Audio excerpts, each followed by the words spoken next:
So the reason you guys haven't seen me as frequently as I've been posting for the past maybe week or so, because I've been trying to think of how to bring more value to the channel. I guess what I can offer from my perspective on information I know about what I'm, I guess, the best at in relation to the art world and coming out of a fine art degree. So I guess for those who don't know me, which is most of the internet right now, I'm Thomas. I'm currently based in China.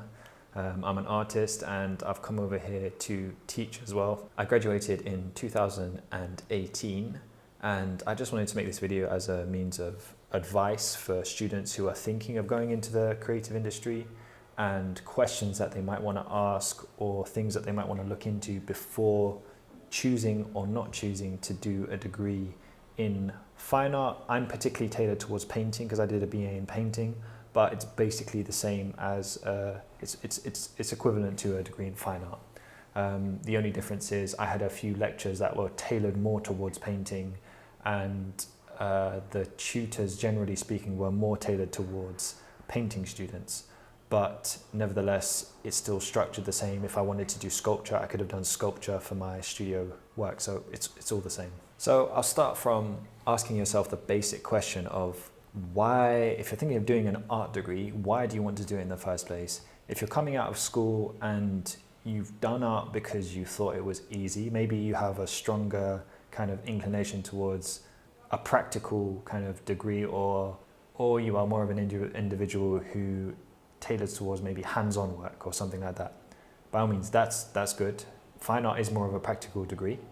But if you want to do it because you think it's going to be easy and you just want a degree for the heck of having a degree because your college or school told you to go and apply for one because you have A-levels or whatever, BTEC qualifications or whatever you're coming out with, don't just do it because. If you want to go into the creative industry, you have to be driven.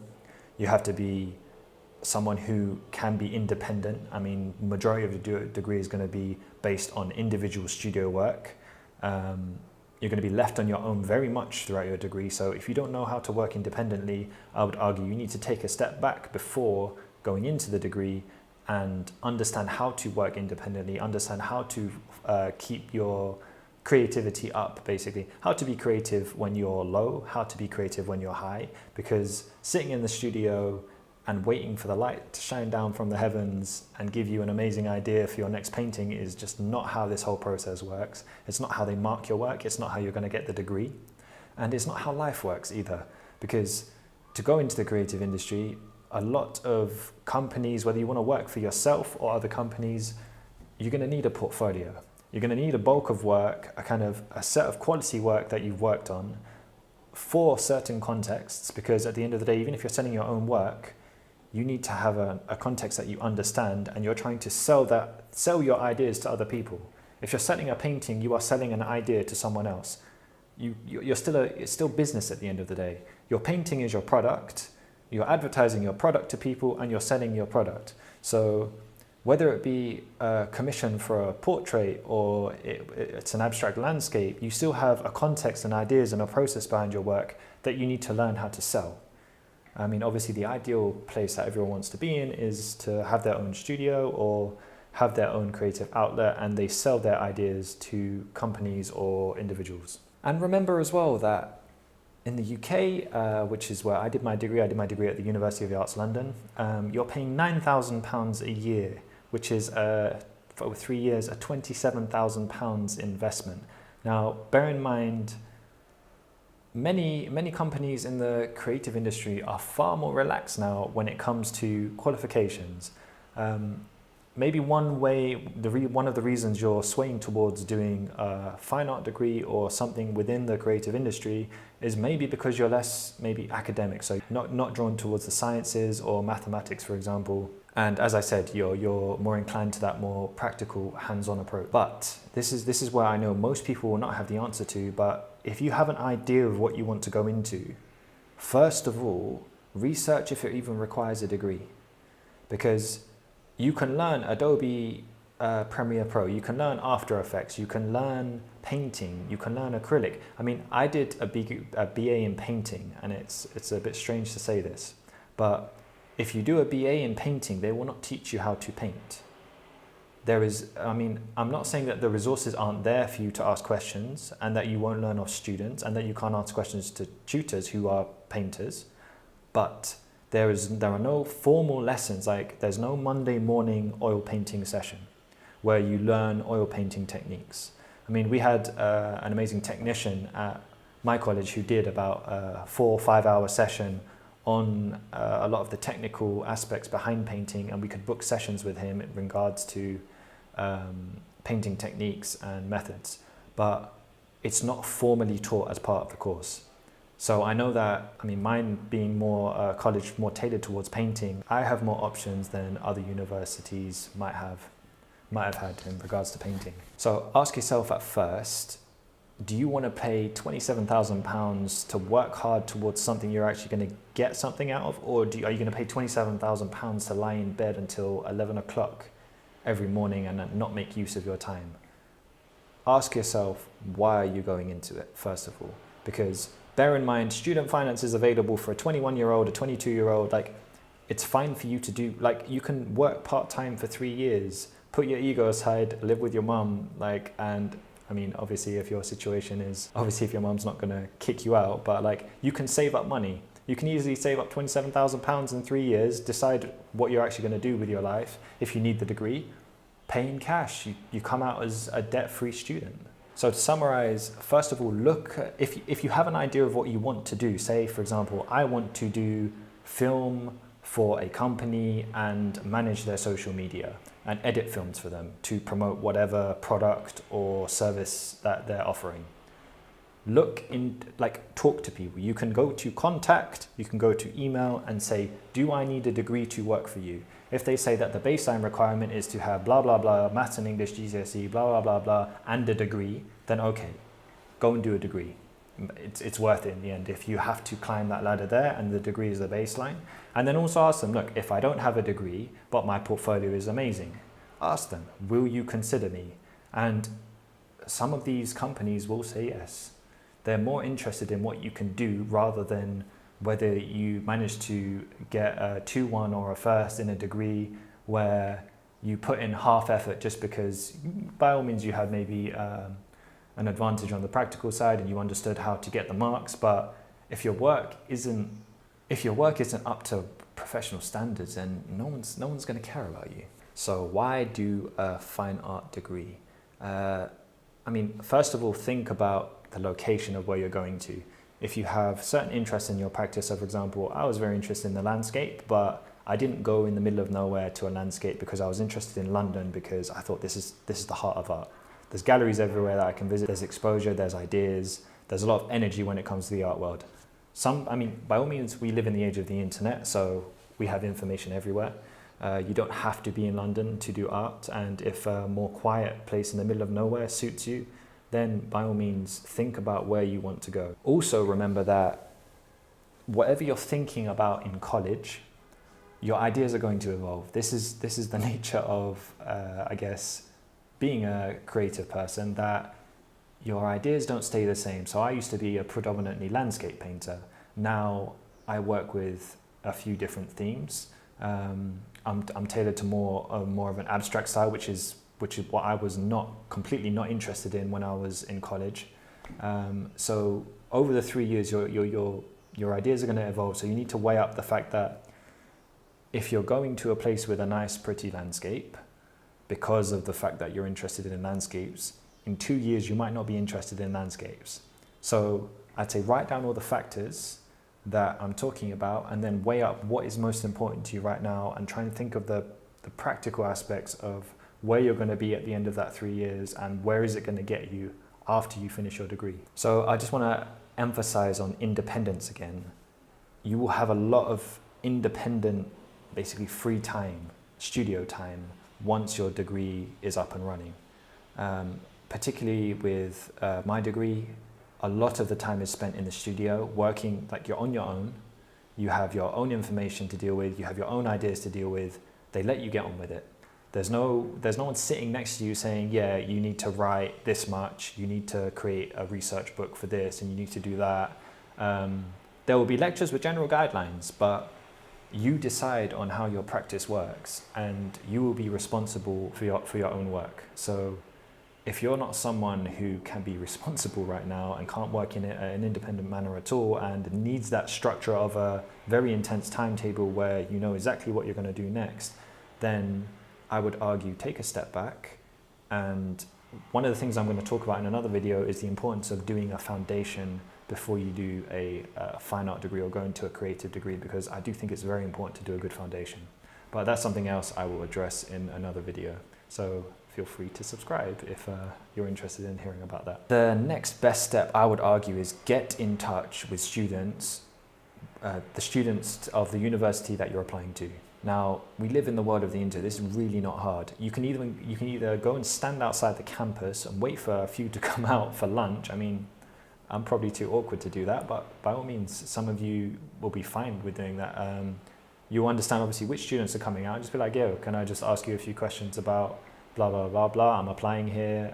I'm a college student. They might even give you portfolio tips, other interview tips, how they got in. And they will give you an honest opinion of the ups and downs of what they think of the course and how they're doing. So apart from standing outside the campus, how else can you get in touch? Go on Instagram. I mean, my university, for example, even my specific campus, so many universities now have hashtags on social media and stuff like this. Like, you can go on social media, you can type hashtag UAL, University of the Arts London, and you see loads of students tagging their work with this, and you can go to message, DM, hi, I'm a student. Are you a student at this college, or do you know anyone at this college? I'd just like to ask some questions on the course. No one's going to bite your head off, and what's the worst that can happen? They ignore you, or they say nah. Most of them, I mean, some people might ignore you, but like art students, they tend to be very open and friendly, so don't worry about what people are going to say or do. The next point I want to kind of speak about is you need to understand the space that you're working in. This is really important. So when you're visiting the university, make sure you understand where you're going to be placed in the first year, in the second year, and in the third year. Because, for example, at my campus, we had different studio spaces for the first years. First years were all together. Then in the second and third year, they were shared. Now, I'll admit, like in my first year, I was in for like maybe the first 5-6 months, and then like the last few months, I was just not interested in coming in because the studios were so dead. Now, bear in mind, I had an 1.5-hour commute, so that did contribute towards the fact that I didn't want to come into the studios, because I made a space at home for me to work from, because I thought, what's the point in me traveling an 1.5 hours to be in a space where that I can have a similar space to at home? I'm not necessarily at an advantage being at university than I was being at home. And then if I did want to go in to ask anything, book a appointment with a technician, or ask tutors, or go for a tutorial, then of course I would go in.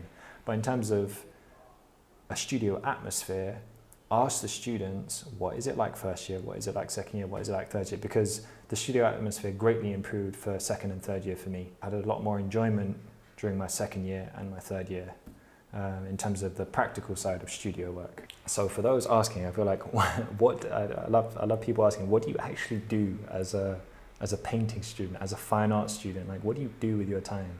And what resources do you have available to you? So I would say your most valuable resources are your tutors. Try and identify, what are you interested in, what do you need to improve in, and which tutor can benefit you the best in this manner. Now, you can email tutors. They might ignore you, they might not, they might be friendly, they might not be. It's best to identify who will be helpful to you and drain as much information as you can out of them. So for example, in my first year, I realized that my tutor was a very technical painter. I was interested in painting. I knew that I wasn't technically where I wanted to be, and I'm still not. I'm still improving kind of every time I practice. It's just the way of painting is. But I was like, screw my ideas. I don't care about my ideas. I'm going to base all of my tutorials around technical painting.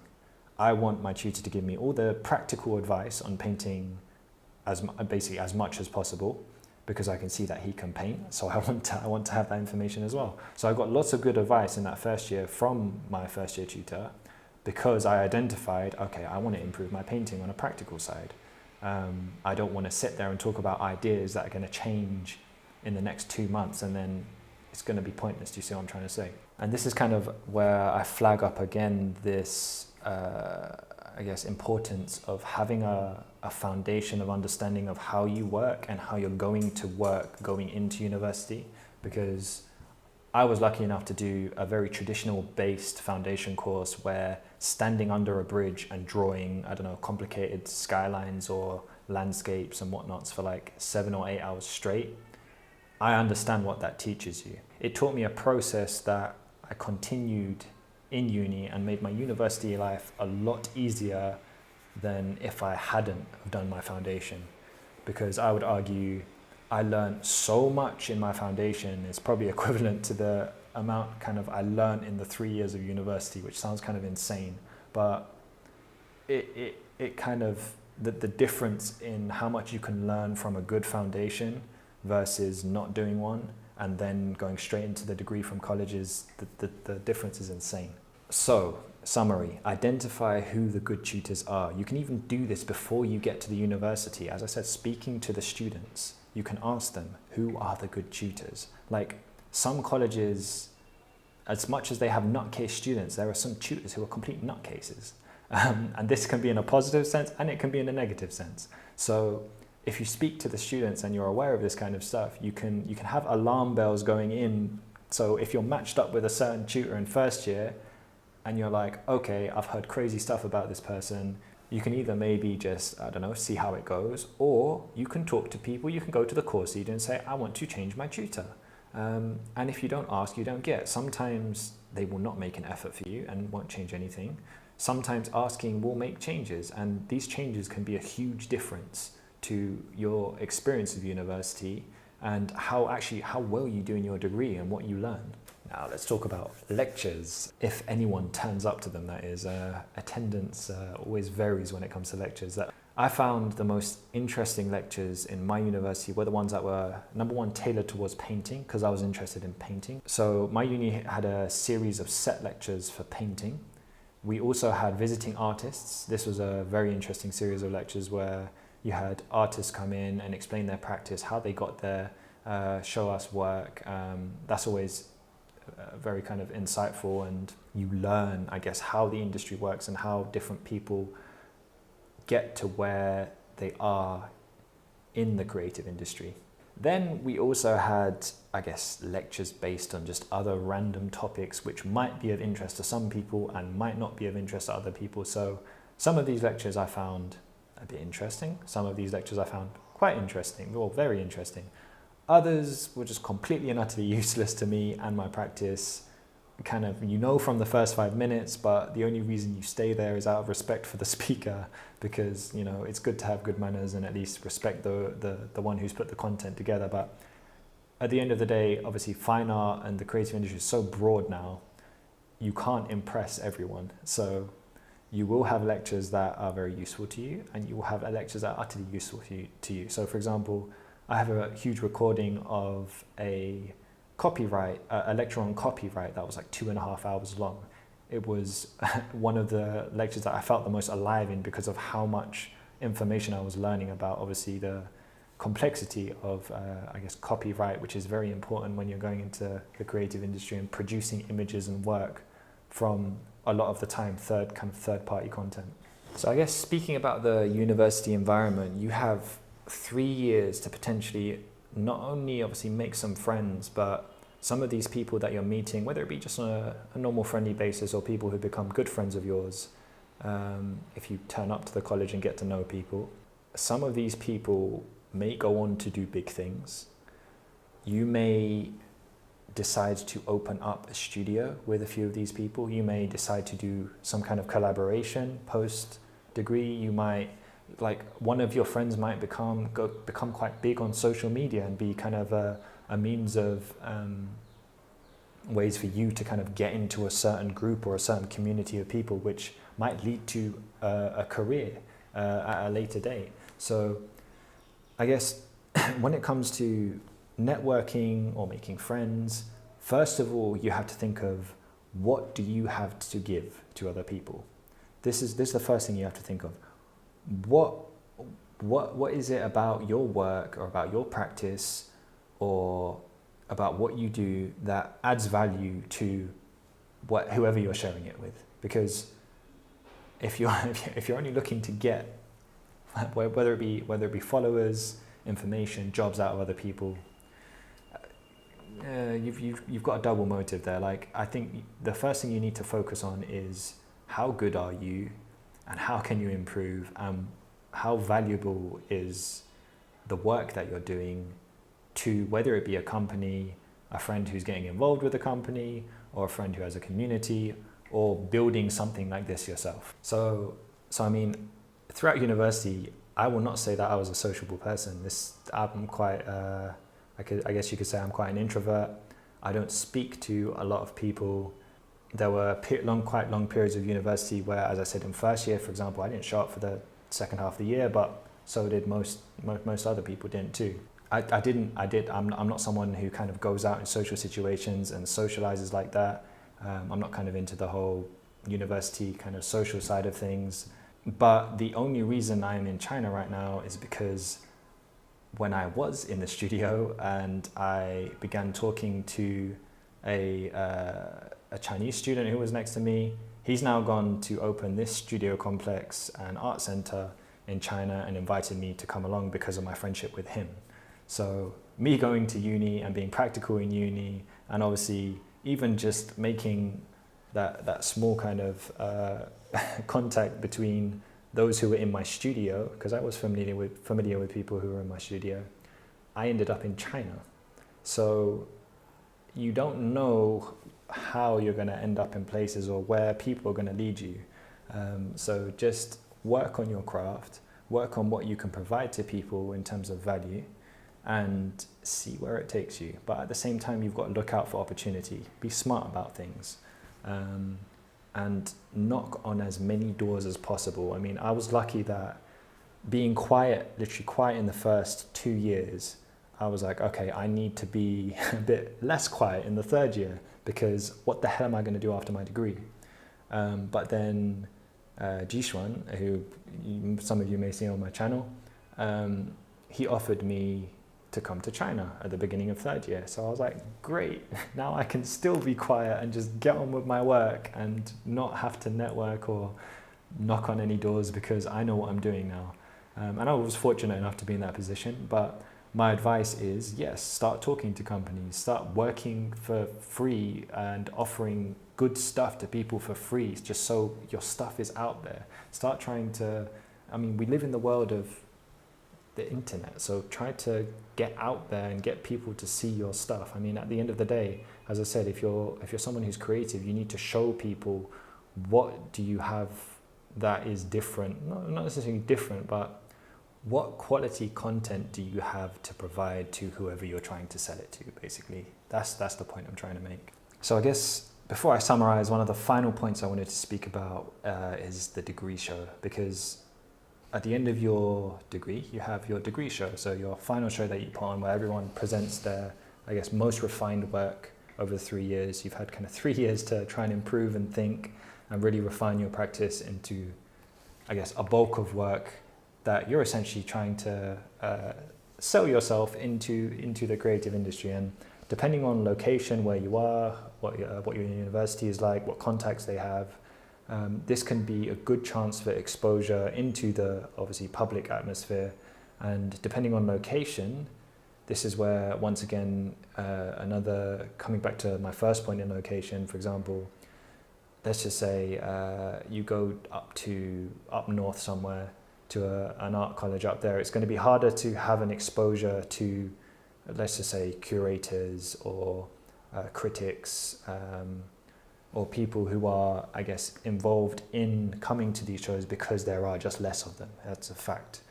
When there are hundreds of galleries around London and a degree show happens and the university is good at promoting, and, for example, University of the Arts London is a very well-known brand when it comes to the arts, so their degree shows are all, I guess, promoted amongst the colleges.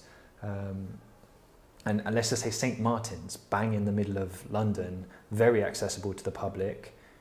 Camberwell, very nice spaces, new spaces. You've got public walking in, you've got curators walking in, you've got people who are in charge of galleries walking in, looking for potential, I guess, art that they can bring in on the commercial side of things.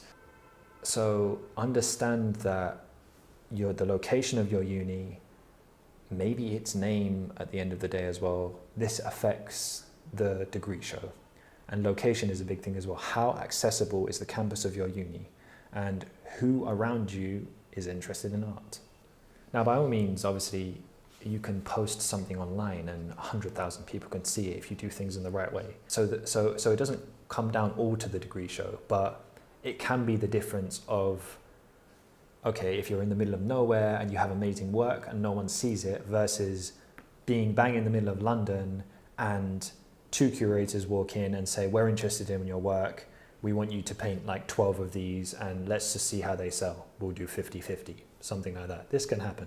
But bear in mind, this whole process isn't all about just sitting there and waiting for, amazing things to happen. It's more about the work that you put in and how many curators can you invite to the show. I mean, if you can attract attention to yourself, or go to some shows at the same time, maybe find out when the owner of the gallery is about, walking around his gallery and just have a conversation with him. And then once you've had that conversation at some point 6 months in the past, then when your degree show comes up, just drop in an email. Hey, I was that kid you were speaking to 6 months ago. I don't know if you remember me, but my degree show's on. Come and have a look. Like, these people are interested in art. And like, as I said, if you know someone's face, or if someone's seen your face before, it's much easier to approach someone. And what's the worst someone can say? No.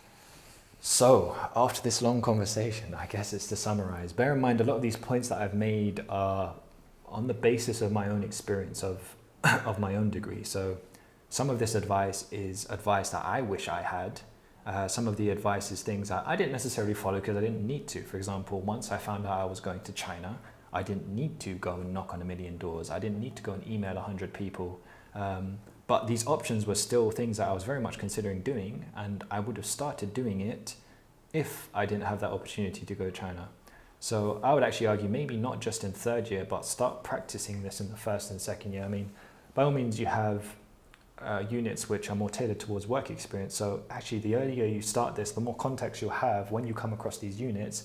You don't have to like run around and end up in cleaning someone's studio floor for your work experience unit. You might actually be doing something interesting. Maybe you might even be part of a editing team for, I don't know, a creative company you saw on Instagram or something, and you just decided to message them and someone saw it and was just like, you know what, come work for us for free. We like your stuff. And then by the time you get to your work experience unit, then you've already got stuff that you can say and like, look, I've been involved with these people for how long, blah, blah, blah. So I guess to end is, I would actually argue, I maybe should have said this at the beginning, or maybe I did say it at the beginning, list down all these things I'm speaking about and weigh up what is most important to you as an individual. Because at the end of the day, you want to be in an environment where you can be as practical as possible, but you also need to weigh up whether you need to be in that environment. As I said, this is a £27,000 investment. Understand if there is a career path you want to go down, which I understand not many people know what they want to do, especially if it's like, oh, I just want to paint and sell my paintings. Just browse job websites and understand what's going and whether they require degrees or not, or whether they require just a really good portfolio. Because bear in mind, as I said, you can always come back and do a degree. Like, I'm hoping that the fees aren't going to triple within the next 3 years. Otherwise, maybe someone watching this video who decides not to is going to come back and kill me and say like, yo, it was 9,000 a year, now it's 27,000 pound a year. Like, why? But student finance is still available to older students as well, from my understanding. I mean, I was an older student who applied for student finance and there was no problem there. So don't make a mistake of going to the wrong place at the wrong time and spending £27,000 on a degree you are not going to get anything out of because of where you are as an individual. Bear in mind, because of the independence of uni, you get what you choose to get out of it. The resources are there for you. There's quite a lot of opportunity there for you, but a lot of it you have to chase. So if you're in bed until 11, 12 o'clock every day, you're missing your lectures, you're not meeting these visiting artists, like, I mean, the opportunity could present, like you could do a drawing or a piece of artwork small for like, I don't know, and stay up, like skip an hour of sleep and make a nice drawing, small little drawing. Every visiting artist that comes in, I did a drawing for you. It's got your name on the back. You've signed it. I like your work. Here's a drawing for you. Like one of them could turn around 2 weeks later and say, hey, do you want to come visit my studio? I like your drawing. I hope that there was at least a little bit of information that might be valuable to students or people thinking, or even just people who are interested in how all of this works. So I'd say weigh up as an individual whether you need to do an art degree right now, or whether you don't want to, or whether you need to develop your position first before you go in. I think I'm going to make a video soon on the importance of a foundation course before doing a degree, because that's kind of a big step. So subscribe to keep updated with more formal videos like this, as well as kind of what I get up to day in China, and painting videos and other content that I plan on also doing. So I guess that's it. Leave any comments if you have any more questions. I will address them either in the comments or in another video. So I hope this video was helpful. And I guess to any of my university classmates who may be watching this, I'm not really sure why you're watching it, because you probably know all of this already. So goodbye, and make sure to subscribe for more. I'm so awkward at doing these outros.